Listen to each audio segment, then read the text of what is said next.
This is the Georgia Dawgs podcast on the Bleav Podcast Network. It did. Joe Cox with an up and out. Wide open. Touchdown. Israel Troupe.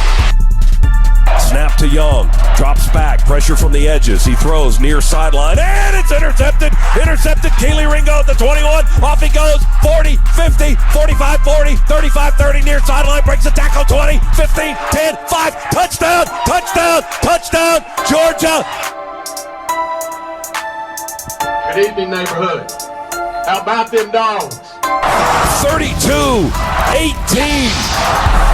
Let the celebration begin.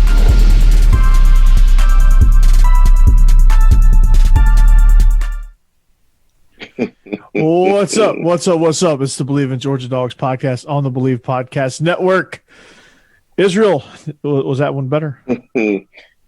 Mr. Glower, who is by far one of the funniest men I've ever met in my life, just made the whole entire thing. That is absolutely priceless. Yep. That is priceless. Yep. He was my linebackers coach in high school. I grew up with him. Oh man. He coached with my dad, so I've known him my whole life. I was just talking with Chad this weekend, as a matter of fact. So that the ending right there is absolutely priceless, man. That's awesome. Yeah, I got to now that we have an episode where that's under our belts, I got to play that for him and tag him. So that'll be fun. That'll be fun for him. But yeah, man. So listen, subscribe. We are the Bleav in Georgia Dawgs podcast. If you don't, we'll go back to the short intro. So please, let's not do that. Subscribe. Yeah. Let's not do that. That was bad. I was not. Still to this day, I still wasn't expecting that one. Yeah, the audio version is not quite as steep or sharp of an intro. So our last episode, just go listen to the audio side of it. I do play a music. I do fade the music down, so it runs a little bit longer. So that's good.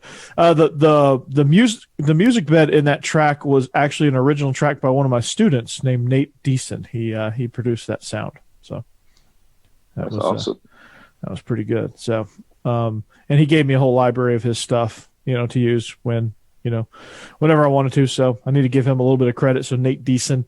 And of course, those clips are courtesy ESPN and the UGA radio network as well. So we thank you for that. We're not trying to steal it, but it is cool. It does add a little flair. But we have a nice show for you guys. We have a nice show lined up.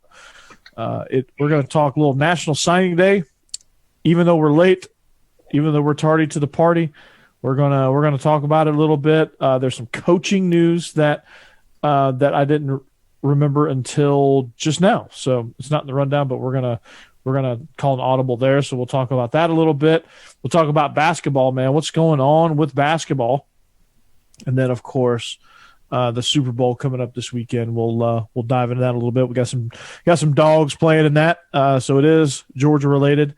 Via the NFL. So we'll talk about that a little bit, but I'd be remiss if I didn't tell you that we're brought to you, we're presented by Betonline.ag. So the big game is finally here.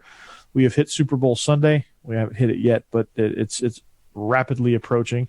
As always, Betonline has you covered from odds, scores, totals, player performance props, and where the next fired coach is going to land. BetOnline is the number one spot for all things NFL betting in 2022. Obviously, you can't bet on the where the coaches have landed because they have all landed now. So, all right, those props are gone. But I'm excited, Israel, about the Super Bowl props. I'm definitely gonna make the coin toss a part of my parlay. Man, I've got to get back. I lost a couple of coins after Tampa Bay lost. So I got to get my money back up. And I got to say, I got to start using my computer because I look about 300 pounds in this camera right here. And I don't know if I like it or not. Well, you're certainly not the blob, but we can you do what everybody does when they look down at the camera. They're like, I'm sitting here looking. I'm like, wait a minute. What in the world is going on here? I knew I shouldn't have had that Arby's brisket. So Look, yeah, I had one extra honey bun tonight, and I'd be dang. It was my dessert. I mean, well, maybe you I should have worked given so hard the last 2 should have weeks. given it to the Dogs, man. I know. Well, they don't just have football; they have basketball, hockey, boxing, UFC, odds coverage, and the best in the business. From sports right down to your Vegas casino games, BetOnline is your #1 online wagering destination. So head to BetOnline today, or you can use your mobile device, sign up today, and receive your 50% welcome bonus on your first deposit. Just use our promo code Bleav, that's BLEAV, to get you started. It's the fastest, easiest way to wager on all your favorite sports and play your favorite games. BetOnline, it's where the game starts. So let's go chronologically a little bit here. National Signing Day. We'll start there because it is the oldest topic that we have on the agenda. So we'll start there, and we'll look even early signing period. We didn't really cover that too much, so we'll cover the whole signing class in its entirety. To me, what stood out is I really like the receivers that we got. I think we got, especially with Dylan Bell. Last week, I think that's going to give us some explosiveness out there at that position, and we've got some quantity coming in. So all these losses and this lack of experience that people like to bitch and moan about, we got it coming. And and Kirby's showing with this recruiting class that we're not necessarily going to rely on the transfer portal. We're not going to, you got BMAC who's going to develop these guys, and you got some playmakers here. And A.D. Mitchell has shown that you can, as a freshman, you can make an early impact, right? Most definitely. You got A.D. Mitchell, McConkey, and Jackson, 3 veterans that are in that room. You get Rosemary Jackson back as well. So, I mean, you got some veteran guys in that room that can help these young guys coming up.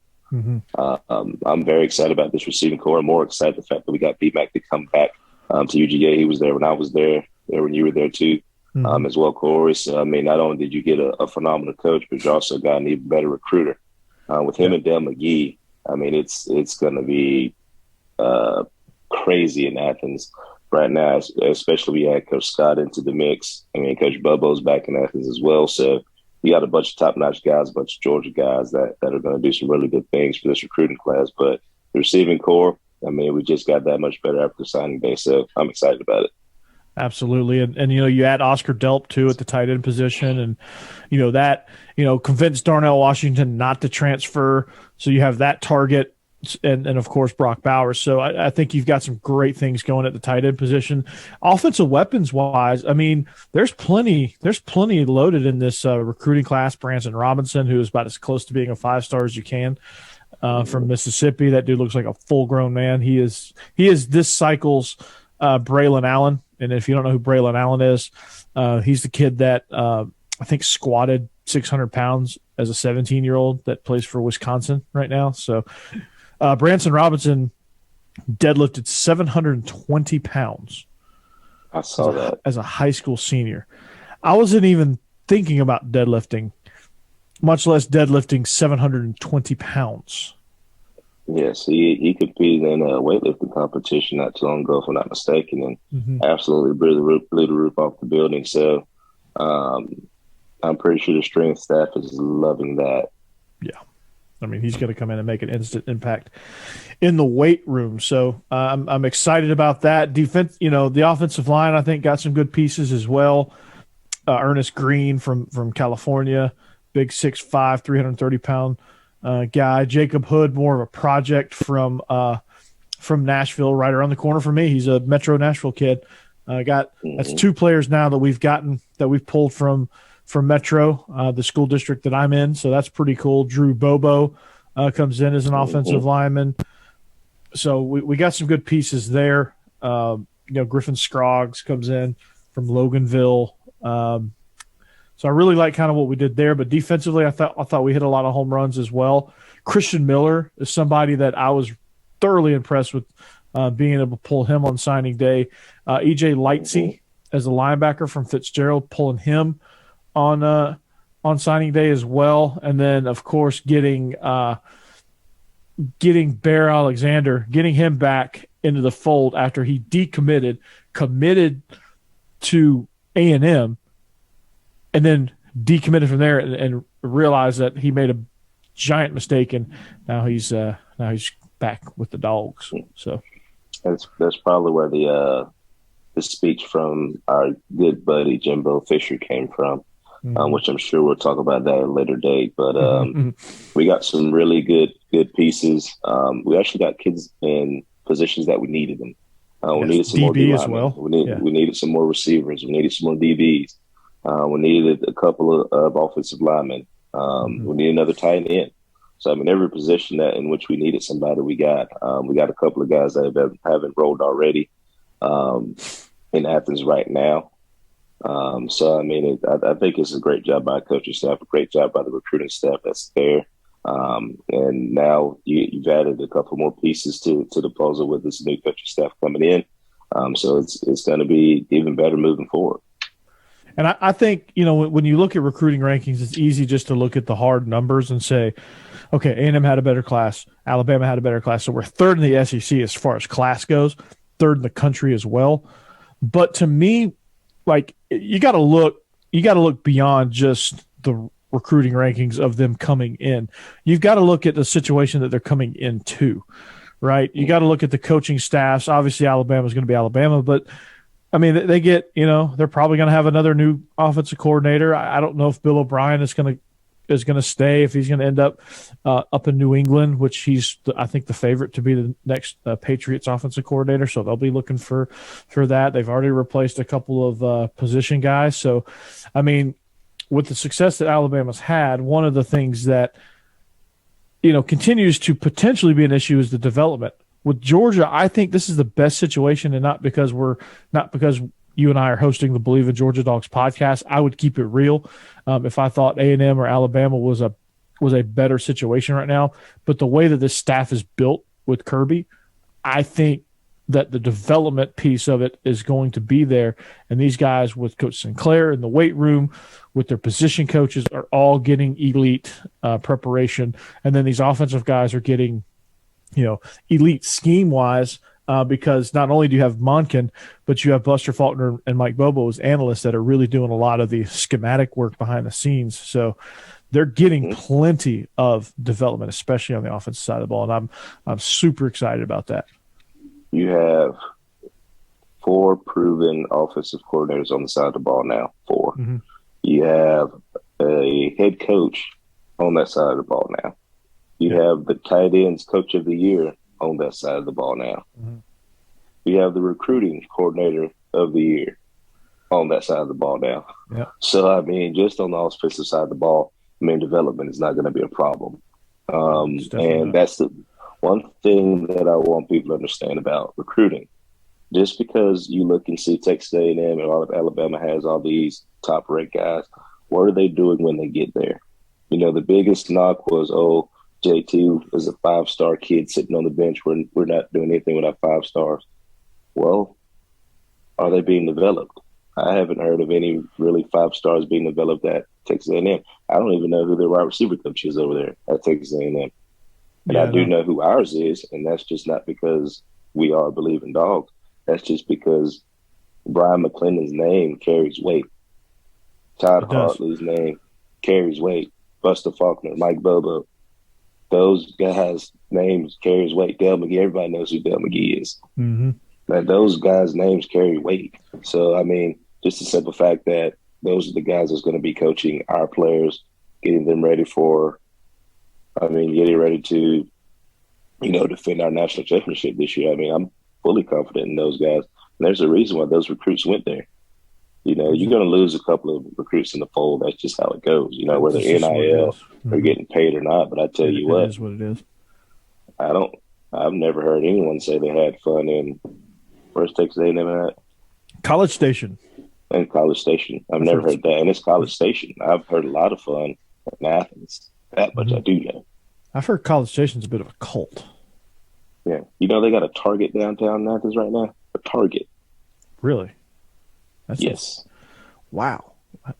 Mm-hmm. I was blown away that they had a Waffle House downtown. Now they have a Target. Got a Waffle House. Yes, they got a Zaxby's, a Chick-fil-A. Hey, everything's in walking distance now. I know. Wow. Okay, I hear you. Dang, that's exciting news. That's pretty good. So, before we move on, which one of these freshmen? And I know this is like throwing darts here because I think a lot of these guys could contribute early. But who do you think is going to be the biggest impact player? We did not see A.D. Mitchell and Brock Bowers being the two that really stood out from that freshman class a year ago, or even Ladd McConkey for that matter. Who do you think is going to stand out the most? I'm looking for Stark to have a big year. Okay. Bell, Miller, and Bear. Bear simply because the fact we have to replace two dang good ones in the interior on the defensive line. I mean, you saw the things that Wyatt did at the Senior Bowl. I mean, he's making people look foolish. I mean, the way he moves, you can tell that Coach Scott has done a great job of developing players. Once again, I don't know who Texas A&M's defensive line coach is either. I'm just saying. And it's not just because we believe in Dawgs. I just don't know who that is. Exactly. But, just seeing those guys, hearing those guys and seeing those guys actually play, I'm looking forward to the kid from Fitzgerald. I actually saw him in person. Yeah, he's a grown man. Let me tell you, he's gonna have the opportunity. That I think that position and the DBs got hit really hard. I saw him hit a kid, and it wasn't real pretty. But it was very clean play. I mean, he's just a train hitting. It's like a train hitting a Kia. I mean, it just it just happened that way. Yeah, but with this recruiting class, there's so many surprises, especially with everybody that's left. And everybody's going to have the opportunity, especially at the receiving position and linebacker and defensive backs for sure. Those positions are going to be, very competition heavy. So if I'm one of those guys coming in, I'm looking to play right now. Yeah, especially if I'm one of those DBs. So who's going to be coaching the DBs? Because Coach Adai, he is headed to Miami. So we traded McClendon for Adai. Now that was a pretty good trade. That's it. I saw that earlier. I was like, I said that that's a good trade. Coach Adai has done a great job. Especially dealing with the head cases he had coming in this past year. I think he did a good job of managing those guys. Also, trading. They said trading, but trading him for BMAC, I think is a really good trade. But yeah, I think we're going to steal. I hope we do. There's a coach by the name of Zach Etheridge. Played against him. He played at Auburn. He played safety at Auburn when I was coming through. He's been through the coaching ranks. He was at Houston with Coach Doug Bell, who's a South Georgia guy too with the Lions. So I know he knows it backwards and forwards. So yeah, I'm looking forward to them talking with Zach Etheridge. I think he'll do a really good job over there on the defensive side. Yeah, I think that would be honestly. I think that would be a good hire. I some of these DB guys are a dime a dozen, to be honest with you. So to get a guy that stands out would be, somebody that has name recognition, I think would be a good thing, and somebody who has good development skills would also be. You got to get one that's going to be, he's coming into a room just like BMAC. BMAC is a very no nonsense kind of guy, and if you've ever coached any football, you know that between the receivers and the DBs, we are the hardest positions to deal with emotionally. So you're going to have to find a guy that's going to come in, one, get the kids on his side, one that's being able to develop kids, one that's a player's coach as well. I hate that we missed out on Coach Robinson. I think Alabama nabbed him up first. I think that's only because they heard that we were probably going to get him. Saban ain't stupid. No. So I think, could you imagine him being back with Muschamp? Oh my gosh! I think that would have been great. Yeah. So it's gonna be really interesting. But if I had to pick one, I think I'm going with Zach Etheridge. I think we pluck him from Auburn. especially I think he's going to be ready to go with all the turmoil that's going on over there. Yeah, no doubt. No doubt. He's looking to get out of there, and hell, they might all be released. So it'd be a good pickup. Perfect timing on that. Marcus Woodson from Florida State, Azar Abdul Rahim from BC, Torian Gray from South Carolina, and DeMarcus Van Dyke from Miami are other names that are in consideration. So I'd be curious to see what who out of that group lands with Georgia. Uzo Duribe, Coach Uzo Duribe, got him to coach the outside linebackers, pulled him from SMU, I think. Mm-hmm. He was coaching D-line at SMU. Yeah, so heard a lot of great things about him in recruiting. With the defensive masterminds we have on defense, I think him learning the position, they can teach him whatever they want to teach him.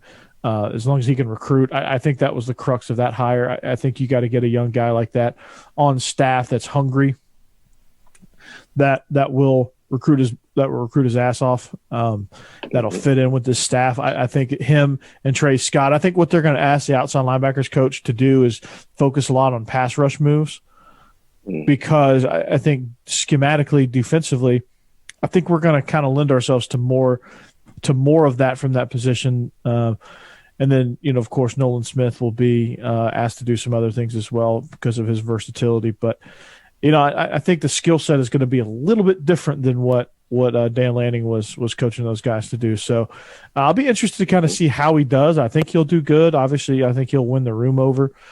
Seemed like he's the right fit for what we need. So I'm excited about that. We didn't need another chief. We just needed somebody that was young, hungry, could recruit, and is willing to come in and learn.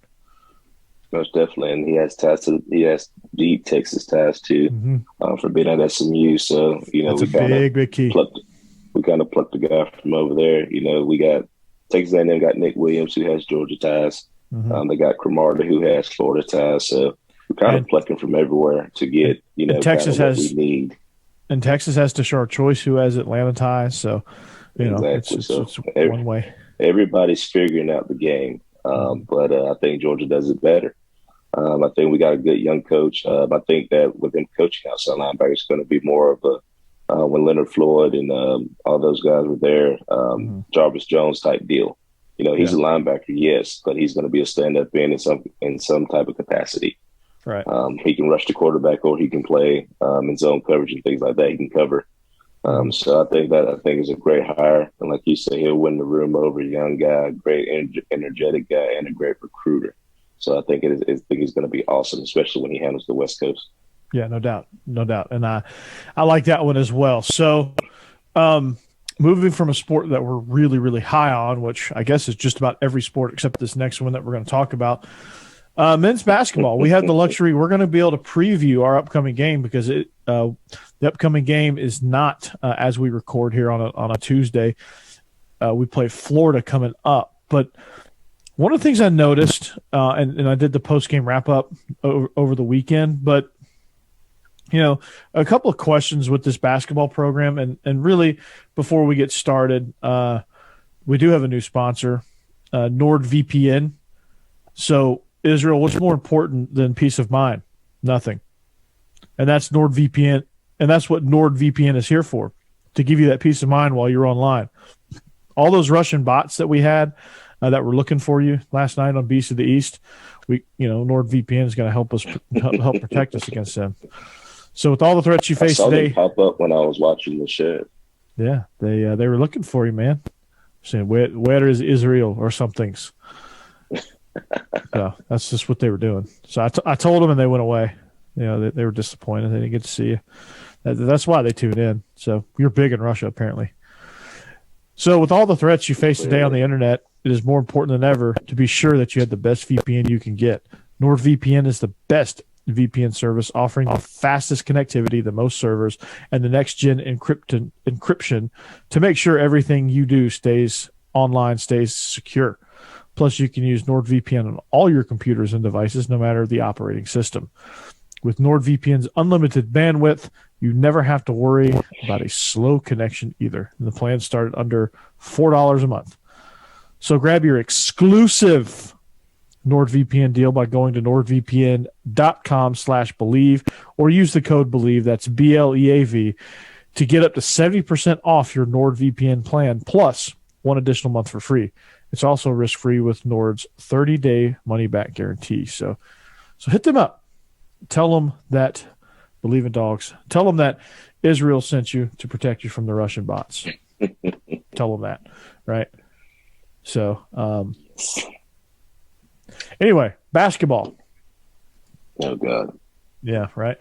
So, it's been ugly, man. It's been real ugly. I had Auburn on the ropes, right? And Auburn's been looking to lose because yes, they have. They shot 39% from the field on Saturday, and they just lost to Arkansas, actually, as we speak. I had a chance to really put them away and didn't. Why? Because we were 40% from the field. We didn't take advantage of that. We were under 70% on the free throw line, missed crucial free throws coming down the stretch, actually, and got absolutely nothing out of our bench. Nothing. We got our leading scorer off the bench was 4 points in like 8 minutes or something like that. The moment was too big, and we pissed down our leg.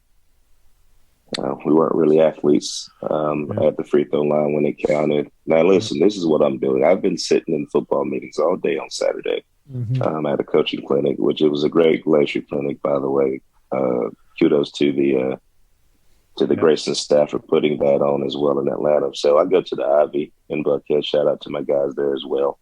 Nice. We're watching the game. Now, mind you, it's me and a bunch of Auburn fans in there, mind you. There's 2 Georgia fans in there, and we're going berserk. We're like, we're about to win this game, and it's back and forth, and I'm tweeting about it as well, and then we lose. The way in which we lost to was not very good. We had enough time to push the ball down the court, get a foul, make a free throw. You never know what might happen after that. So, and we didn't. But the disheartening part of the whole deal, as bad as we played, that's the hardest I've seen us play since we played Alabama. Yeah. And then we ended up beating Alabama. And I tweeted, I said, just imagine if we played this hard every single game. You're bound to win something, but it's hard to win even if you play hard. It's difficult to win when you play like 5 guys at the Y who have just met each other and you don't really know what to do. Like there were several instances on the defensive end of the floor where Auburn got free shots at the rim because 2 guys thought the other guy had cut off, and they both kind of looked at each other, and the Auburn guy just went right down Broadway, like right down the middle of the paint. Mm-hmm.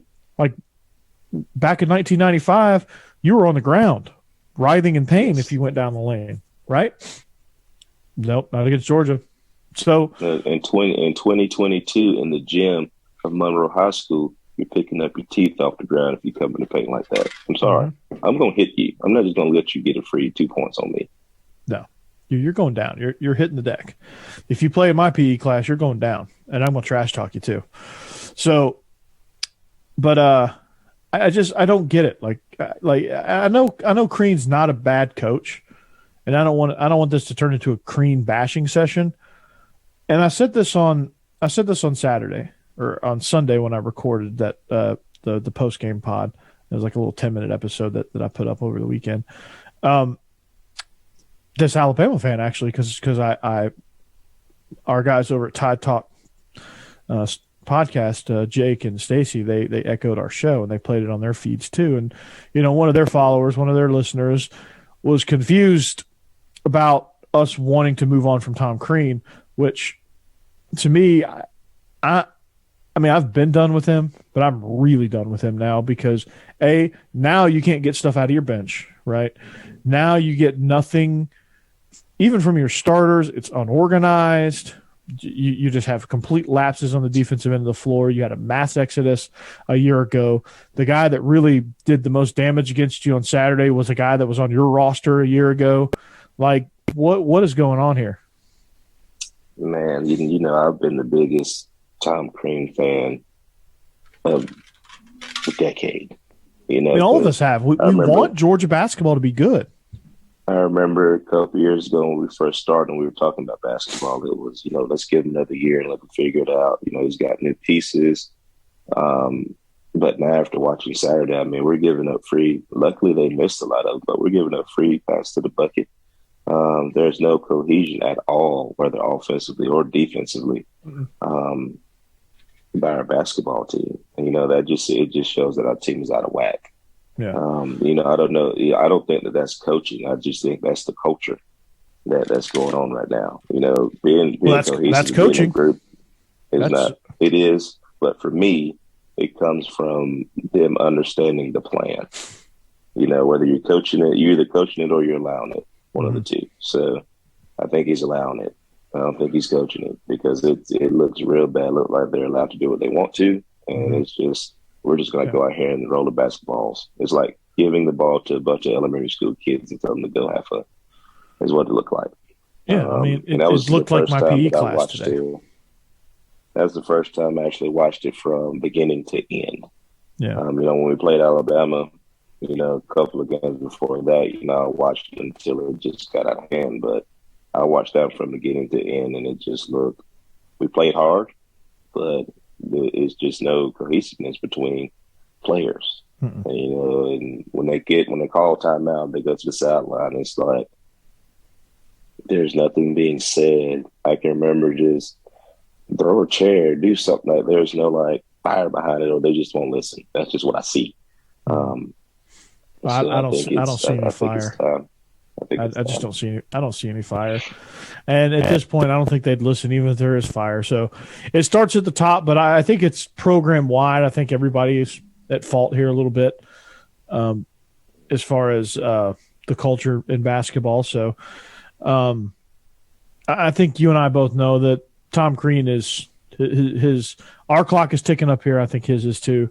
So, the next question is like how do we proceed from here? Like we play Florida coming up next, and Florida's kind of been not the same as they usually are. They started hot. I think they've kind of cooled off a little bit.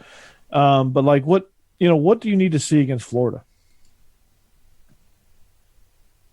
That's a good question. I didn't think I'd stump you there. I can't say play hard anymore because we are playing hard. I just want to see us play a complete game. I think if we play a game kind of like we play, I hate to go back to the Alabama game, but that's the only game I saw. It's just we actually played well. I think we just need to get back to that. Whatever we did against Alabama, we need to do that for the rest of the season. You never know what might happen. Yeah, but I think you need to get. I think you need to get higher than a. I think you need to shoot better than your 44%. From the field. 44% ain't winning you nothing. No. Florida right now is 42% from the field. They've got to improve that. So you're saying there's a chance. I'm saying there's a chance. Florida's struggling. They have well, I say they're struggling, but they've won their last 3. So they struggled there for a minute, but they won their last 3, so they're I don't know. They're kind of up and down. They come off to me as a very streaky. I haven't seen Florida a whole bunch, but they come off to me as a very streaky team. So, like a team like Vanderbilt when they played us, they shot. I think they had their best shooting night all season, and they were close to 70% from the field, and they were deadly accurate from the free throw line. So, you got to hit your free throws. You got to take better shots. I think you got to create a little bit better shots, and I think that just comes with being together. And Vinny and I talked about this a little bit last night, and he told me, and this really blew my mind, and this really kind of set me off, I guess you could say. But he was talking about that he had heard from somebody that played at Indiana for Tom Crean that every 5 games he resets the playbook. Every 5 games, he resets the playbook. So about every 2 weeks or so. Who does that? I'm not sure. So you take your playbook, you give it to the kids, and then all right, we're going to learn this. Whatever that looks like in basketball, I'm not sure, but yeah. And then we're going to scratch that. We're not going to use anything from those couple of weeks. We're going to use a whole new set of things this week. Yeah. It's basically because, I equate to football. Yeah, so, something like that. Yeah. That's the dumbest. I'm not going to say because we're live and everything what I want to say, but that's somebody's stupid. going to Oshak Hennessy's office, right? You're going to see sending me to Oshak Hennessy's office for my language. Well, we might go viral. Maybe you But should that say what is- you want to say. Yeah. If that's true, then Yeah, I hope I'm not going to say I don't think anybody deserves to get fired because I never want anybody to say that for that. But this game has passed you by if that's what you're doing. Yeah. I'm gonna leave it at that. I think Tom Crean will land on his feet. I think he's good enough. He'll find something somewhere. I just don't think he's a good fit at Georgia. Let's just come down to that fact. I just don't think he's a good fit at Georgia. I thought he was kind of a weird fit when they hired him too, but we had to think outside the box. I don't blame us for hiring him because we had to think outside the box, but it didn't work, so we got to move on. But that's a huge but. That's a huge but. So, but yeah, Florida just play with more cohesion. So we'll on the next show we'll probably get a little bit into that as well and continue down this basketball path. But Super Bowl, man, Rams, Bengals. If you're living under a rock, Rams, Bengals. Joe Shiesty My man, Joe Shiesty. versus Matthew Stafford. This is, to be honest, this is one of the few Super Bowls in recent memory that I've said I really don't care who wins. I just want a good game because I like the storylines on both sides. I know that's kind of like a non-committal, sitting on the middle of the fence type answer, but it's the truth. I can make a case for why I want the Rams to win. But who are you putting your money on, Corey? What's going on here? Who am I putting my money on? I'm probably going to put my money on the Rams. Yeah, I'll probably take the Rams in that regard. They've got the experience. They've been there for the most part. That staff has been there. McVay's been there. Aaron Donald, he's got a little chip on his shoulder from the last time he went. A lot of those guys have been in that situation, and I just think they're going to be more prepared. I think so too. I think with all the guys that they've added to the staff, not to the staff, but to the roster, have really helped them moving forward. Von Miller, I think with Tennessee sacking Joe Shiesty 9 times, the defensive front and linebacking core of the Rams is going to have a field day. With that, if they can't stop them, because that Rams offense can actually score, unlike Tennessee's. Yes, I promise you they won't try to run the ball 150 times during this game. Right, exactly. So that'll be interesting there. I really do like what the Rams are doing schematically. I think they've evolved with Matt Stafford. The proof is in the pudding because Odell Beckham was dead career-wise. His career was dead, right? He got traded, and everybody's like, he'll be number 3 behind Van Jefferson, and if he catches a touchdown or two, he'll be successful. Well, he caught 6 touchdowns, and he became a major factor on the field outside of some guy named Cooper Kupp. Yes, I'm thinking you also put him around a bunch of veterans too. Yeah, I think him and Lamar Landry. I think it's Lamar. Him and Landry. Yeah, Jarvis Landry. Where am I getting Lamar from? But him and Jarvis Landry were both. I think you were thinking LaRon Landry. That's what I was thinking about. Yep. Who's a safety who would decapitate you? He's a walking targeting penalty. Yes, that's exactly what LaRon Landry is. I just mixed a bunch of names together. But him being, then you bring Baker Mayfield in as well. There was never really any stability where he's been. No. When he was with New York, there was so much turmoil there. When they lost Coughlin, I think he was there for 1 year with Coughlin, and then I think he was.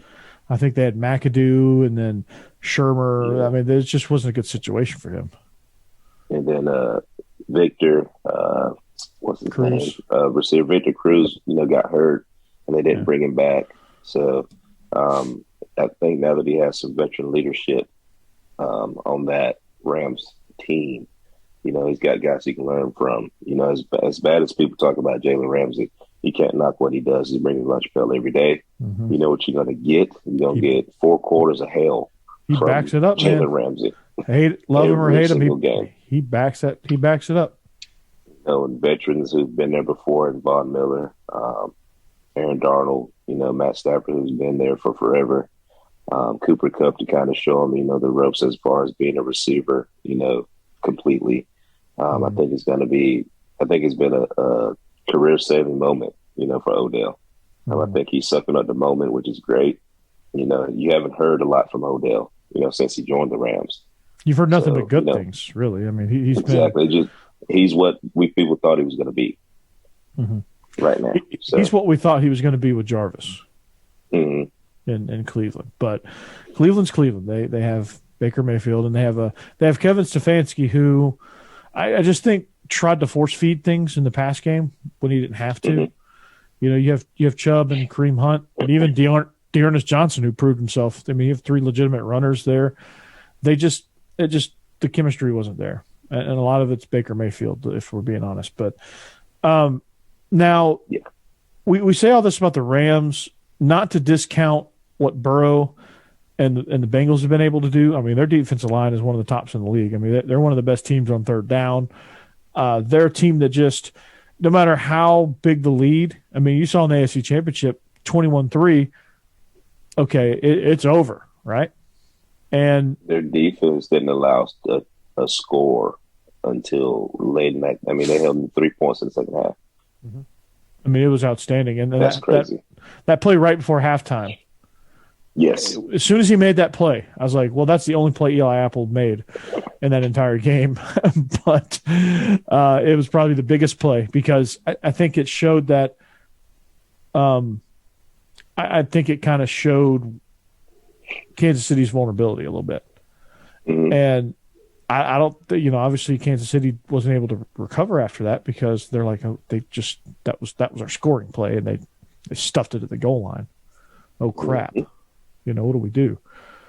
So they're very opportunistic. Joe Burrow obviously is probably some of the best pocket awareness that I've seen in the league, outside of some guy named Tom Brady.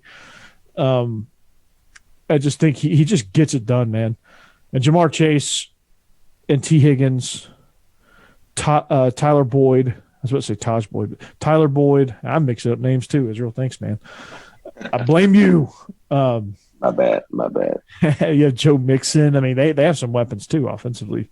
They do. They got some dudes, man. They got some dudes offensively and defensively. Their defensive line is top notch. I mean, it's going to be this game is going to be one in the trenches. Can they stop the run, and can they get pressure on each quarterback? And that's really what's going to make this game fun. Yeah. But the difference between Stafford and Burrow is if you don't get Burrow on the ground, it's going to hurt you. Yeah. Stafford's not really known for his legs, but he can run. But Burrow can actually hurt you if you don't get him to the ground. So he's got some weapons outside. Joe Mixon's running the ball. I mean, like a man possessed. I mean, then you got Jamar Chase, you know, hitting the gritty on everybody. So I think it's going to be a great matchup with him and Jalen Ramsey all night long. So I'm looking forward. This is one Super Bowl. You know, everybody looks forward to the Super Bowl, but most of the time I only look forward to the commercials during the Super Bowl. But I'm actually looking forward to actually sitting down and enjoying this one and watching this one. Yeah, and most Super Bowls haven't let me down, so that's been good. But, yeah, this one is going to be fun because I think you have a quarterback with Matt Stafford. If you can get him off his rhythm a little bit, you can gain a little slight edge on him. But with Joe Burrow, you just got to keep him contained, and like what Tennessee did a good job of is just overwhelming him with pressure. So I mean, he's going to hurt you. I mean, they had the LSU Oklahoma game on the other night, and I was watching it. I mean, as many times as he got away from that defense, you know, even when they did play defense against him, I mean, he's still making plays down the field. You know, they tried. They really did. Okay. They gave the old college try, literally. But the way that he was able to escape, and I also watched the Alabama LSU game as well the other night. So, I mean, getting pressure on him is great. That's all well and good. But if you don't put him on the ground, he's going to hurt you. He does a great job of keeping his eyes downfield. So, And then that defense, I mean, those two ends coming off the edge, they got a great linebacker core as well. The only thing that's really, suspect is the secondary. You got to stop Cooper Kupp. Well, if you stop him, you got to stop Odell. Mm-hmm. And then you got to stop Van Jefferson. You got to stop Jefferson. So, I mean, It's really – they got a three-headed monster as well back there. And you got two backs that can catch it out the backfield as well. So, I think they're pretty evenly matched. It's going to come down to who doesn't turn the ball over and who can get the other team's quarterback on the ground the most. And that team's going to win. Exactly, and I think that team's going to be the Rams. But be on the lookout. I'm going to send out via social media. So if you follow us, follow the show via Play Action Pools. There's a bingo game I think that'll be really fun. They're launching as a pilot, so I'm going to send some information out on that as I get it. But Israel, as we wrap, here's some of the prop bets. They have first half props, first quarter props, added game props, anthem specials, commercial specials, kicking props, halftime specials. Where do you want to start? I think the anthem's going to last about 2.5 minutes. Yeah. So the props are here's the props for the anthem. So here's what you can bet on via Betonline.ag. So any scoring drive shorter time than the anthem length. Yes or no? The favorite is yes. At minus 215. No. I'm going no on that one. Okay. They're going to have to work to score some points now. Mm-hmm. You could do a whole parlay of just anthem bets here. Color of Mickey Guyton's outfit. I don't know who the hell Mickey Guyton is, but is he going to wear white, yellow, gold, blue, black, gray, silver, red, purple, pink, green, or orange? Who is this guy, a Power Ranger? I don't know. I have no idea. I wish I could tell you. I'm not cool enough. But the favorite is white at plus 250. Sounds like a Power Ranger. Yeah.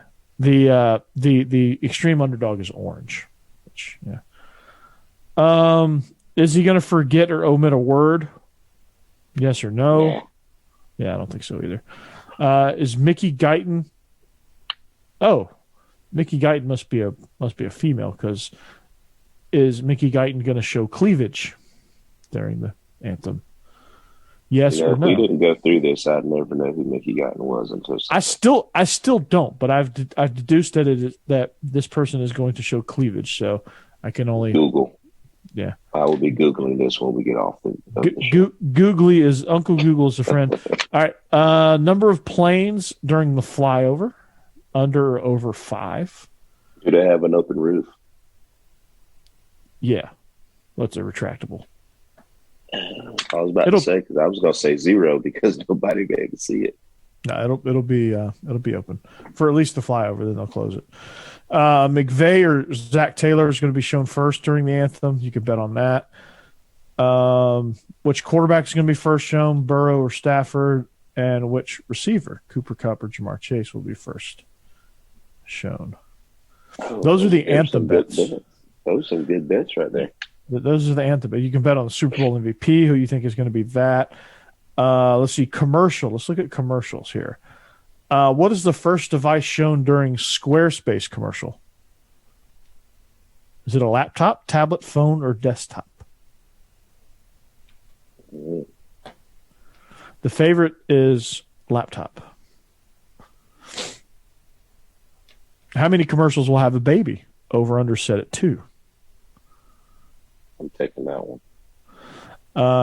The number of NFL, MLB, or NBA players, it's all kind of either or, to appear in all commercials. The over-under is set at 7.5. I don't know who the half player is going to be. Maybe Kevin Hart. Muggsy Bogues is going to be in one of these commercials. Yep. They know something we don't. Yeah, that's the half. Said first in the Mick Ultra commercial. Dude or Jesus? Dude. Seen first in the Mick Ultra commercial. John Goodman, John Turturro, or Jeff Bridges? I don't know any of those dudes. What NFT will be shown first during any commercial? No clue. Not even going to get into that one. what will be said first during any commercial, Bitcoin, Metaverse, NFT, or what are the? Okay, these odds are getting weird now. Which Anheuser-Busch commercial will run first? Budweiser, Bud Light next, Mick Ultra, Cutwater Spirits, what? Bud Light Seltzer, or Mick Ultra Organic Seltzer? I guess Michelob is a Anheuser-Busch, right? I didn't know that, but I guess so. Yeah, okay. I got to start looking at my bottles. Yes. I know. That's one of those I'll place the bet and just go check it later. I'm trying to change it. Yeah. Halftime. So color of Eminem's hair in his first appearance. Black. White, blonde, brown, black, or any other color. Going brown, black on that one. Color of Snoop Dogg's shoes. A whole bunch of colors. White. White is plus 500. The favorite is blue. Eminem wearing on head when first seen at halftime. A hat, nothing, hood, or do-rag bandana. I like how they put do-rag. Hat. Yeah, probably a hat. Mary J. Blige, is she going to show cleavage? Yes. What types of earrings is she going to have? Hoops of some kind. Yeah. Total songs played during halftime. Over under 9. 5. Okay, so that's the under. You're taking the under. Minus 120. They're both, it's the same odds, which is weird. What will be seen first? A Bored Ape Yacht Club image? Tupac Shakur? Snoop Dogg in a Steelers uniform, or Eminem in a Lions uniform? That's a good one. That's a good one. So you can head over to BetOnline and check out any of these props. I'm not going to bore you with reading every single prop on every single category, but you can go over there and see for yourself and make any sort of parlay that you want. So that's gonna provide for some fun entertainment during the game. Oh wow, okay, that is our timer. Our timer is up. It is that time, Israel. We've discussed everything that we can discuss. Parlay some of these a bit. Absolutely, man. So if you want to subscribe, comment, follow us, let us know what you want to do. What do you want to parlay on there? What do you see? You can let us know. You can follow us. TroupeStar28 is a great follow. I've heard he's been sending people to Oshak Hennessy's office. So you got that at Bleav in Dawgs, at Coach Burton 36. I can't hold a candle to Israel. I'm trying, but I can't. I just can't. Israel. Hey man, whatever pops in my head, I'm gonna start tweeting it from now. Well, no, I'm not gonna do that. I'm gonna censor some of the stuff that pops in my head, and then I'm gonna tweet it. Yeah, you don't want to get canceled. I'm gonna let my fellow PE teacher proofread things for me sometimes. She's my saving grace a lot. There you go. Before I say and or do anything. There you go. So there you have it. Subscribe, comment, find us wherever you catch your podcast, or if you want to catch us on YouTube, you can follow our Twitter page as well. That'll be live there too. So we are the Bleav in Georgia Dawgs podcast, presented by Betonline.ag. You can see us right here on Brinks TV. We're also presented by NordVPN and Masterworks. So lots of excitement here. We hope you have a great week, great rest of your week. We hope you enjoy your Super Bowl with all your appetizers. I might do a short extra episode on appetizers and things that you can eat at the Super Bowl. And with that, we'll see you later. Go Dawgs. Go Dawgs. This is the Bleav in Georgia Dawgs podcast on the Bleav Podcast Network.